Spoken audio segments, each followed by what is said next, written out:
Sakit jantung menjadi punca kematian. Isu ini semakin serius sejak kebelakangan ini menyebabkan ramai lebih peka tentang kesihatan diri masing-masing. Umum mengetahui ada beberapa orang artis yang meninggal akibat penyakit ini dan adalah sesuatu yang mengejutkan bila mana secara tiba-tiba kita mendengar berita pemergian mereka. Walau bagaimanapun ia adalah suratan takdir yang tidak boleh diubah oleh sesiapa pun dan semoga semua yang telah dijemput ke negara abadi ini beroleh damai dan ditempatkan di kalangan orang-orang soleh dan solehah. Antara selebriti yang telah pergi meninggalkan kita akibat penyakit itu adalah arwah Badrul Muhayyad, arwah Jeff Hassan, arwah Ashraf Sinclair, arwah Hani Mohsin, arwah Muhammad Faizal Yusof, arwah Piance Cupak, arwah Syamrin Fotograf dan ramai lagi. Jasmine Hamid, seorang pelakon senior Malaysia, berusia 52 tahun kini, berkongsi tentang pengalaman beliau sewaktu diserang penyakit jantung tahun 2022 dan apa simptom yang dirasakan sebelum kejadian menakutkan itu berlaku di awal subuh. Pada mulanya Jasmine sesak nafas dan sakit dada, diikuti dengan berpeluh di seluruh badan dan kebas di kedua tangan serta dagu. Beliau mengejutkan suaminya dan segera dihantar ke hospital. Kini pelakon wanita terkenal ini semakin stabil dan mengesahkan saluran jantungnya sudah tidak tersumbat setelah membuat rawatan di hospital. Kita kini banyak didedahkan dengan maklumat-maklumat tentang penyakit jantung ini yang menjadi pengetahuan berharga dan berguna kepada semua. Di media-media sosial banyak saja doktor-doktor bertauliah yang berkongsi ilmu berkaitan dengan masalah jantung. Kita berkongsi ilmu dari Dr. On Akbar Ali, seorang pakar jantung dari Klinik Pakar Jantung Hospital KPJ Kajak. Perkongsian doktor ini banyak membuka mata tentang penyakit yang amat ditakuti ini. Perkongsian baru-baru ini dari Dr. On Akbar menerangkan tentang bentuk sakit jantung yang kerap terjadi dan wajib untuk diketahui. Yang pertama adalah pesakit jantung yang tidak sempat memberitahu dia sedang sakit dada, serangan yang menyebabkan kematian serta-merta. Ini berlaku apabila saluran jantung tersumbat sepenuhnya dan otot jantung tidak menerima darah yang cukup, menyebabkan jantung tidak stabil dan berhenti tiba-tiba, maka orang itu akan jatuh rebah dan terus meninggal.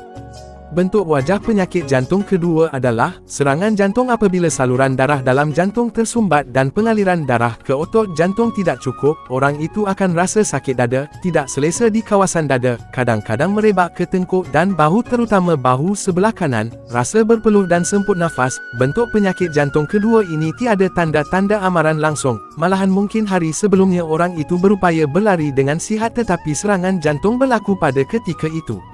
Bentuk penyakit jantung ketiga pula, 40% daripada orang yang terkena serangan jantung tergolong dalam bentuk serangan jenis ini, iaitu terdapat tanda amaran iaitu sebulan atau 2 bulan sebelum kejadian serangan jantung tersebut, dia akan merasa sakit dada, ketak dada, dan akan semput nafas apabila naik tangga atau apabila melakukan kerja-kerja berat. Kadang-kadang ada yang mengaduh apabila makan dan berjalan berasa sakit dada atau lepas makan dan naik tangga rasa susah bernafas, sesak dan rasa semput.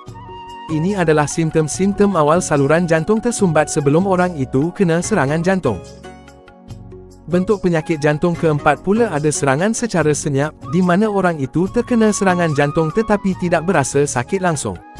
Ianya hanya dikesan apabila membuat pemeriksaan kesihatan ECG atau buat skan jantung, baru ternampak tanda-tanda ada parut dan sebahagian kecil otot jantung yang telah rosak dan mati disebabkan serangan jantung beberapa minggu atau beberapa bulan atau tahun yang lepas tanpa disedari oleh orang itu. Ia dipanggil serangan jantung senyap, silent heart attack.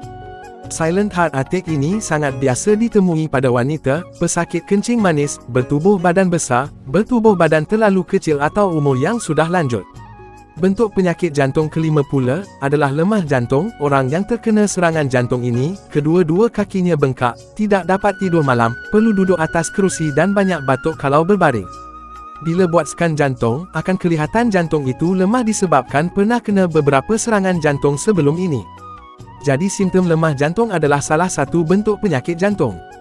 Menurut Dr. On Akbar Ali lagi, semua pesakit yang mempunyai simptom sakit jantung akan diperiksa melalui ECG test kerana hampir 70% serangan jantung boleh dikesan melalui pemeriksaan ECG tersebut. Walau bagaimanapun, tidak semua serangan jantung boleh terlihat daripada ECG sahaja. Pakar jantung akan membuat pemeriksaan darah yang dipanggil pemeriksaan troponin, di mana kandungan troponin akan kelihatan dalam keputusan pemeriksaan darah, iaitu jika jumlah troponin melebihi paras normal, ia bermaksud serangan jantung telah berlaku. Troponin adalah satu molekul darah yang hanya terdapat di dalam otot jantung dan ia tidak akan kelihatan pada darah jika otot jantung itu dalam keadaan normal.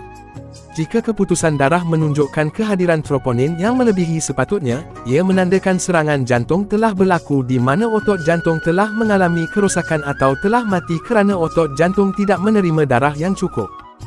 Dalam perkongsian yang lain, Dr. On Akbar Ali juga memberi dua petua atau cara bagi mengelakkan serangan jantung yang amat digeruni ini, yang telah menjadi sebab utama kematian tertinggi di seluruh negara tidak kira muda atau tua.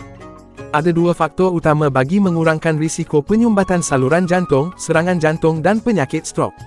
Yang pertama adalah perangai dan cara hidup. Mereka yang hobinya suka merokok, haruslah melepaskan kesukaan mereka ini dan berhenti merokok. Di samping itu, cara pemakanan kita haruslah diubah. Kekerapan mengunyah makanan dan apa yang kita makan serta jumlah kita makan harus diambil kira. Tabiat pemakanan seperti seekor lembu harus dielakkan. Lembu akan mengunyah sepanjang masa dan kita semakin berperangai seperti seekor lembu, kekerapan makan akan menaikkan berat badan dan ini akan mempelawa pelbagai penyakit ke dalam tubuh badan kita. Di mana-mana tabiat makan sehingga 7 hingga 8 kali sehari dilihat semakin menjadi amalan. Ini termasuklah makan makanan utama atau kudapan. Di samping itu, perlakuan kita yang kurang aktif akan memburukkan situasi tersebut. Kita harus menambah aktiviti fizikal dengan bergerak, berjalan kaki atau melakukan pekerjaan yang melibatkan tenaga. Cara kedua untuk membantu mengelakkan serangan jantung dan penyakit berkaitannya adalah membuat pemeriksaan kesihatan berkala bagi mengenal pasti penyakit atau masalah jantung yang tidak disedari, memeriksa tekanan darah setiap hari sendiri dan memeriksa tahap gula dalam darah dan membuat rawatan bagi setiap masalah kesihatan tersebut secepat mungkin. Seperti yang sedia maklum dan sering diperkatakan di mana-mana, banyak nasihat dan panduan yang giat diperkenalkan oleh banyak pihak bagi meningkatkan kesedaran tentang penyakit jantung ini kerana sering terpampang berita-berita terkini akan di sana sini kematian yang diakibatkan oleh serangan jantung. Terbaru, belia berusia 22 tahun telah mengalami serangan jantung di mana saluran jantungnya telah tersumbat sepenuhnya. Ini membuktikan penyakit ini semakin menyukai golongan muda juga. Dunia sudah semakin hanyut dengan gaya hidup yang mengakibatkan penyakit ini semakin mengganas. Tekanan dan stres hidup, gaya pemakanan yang terlalu mementingkan kesedapan, pergerakan badan yang semakin lembab, ini antara faktor terbesar penyumbang ke arah kemajuan penyebaran penyakit ini dengan penuh drastik.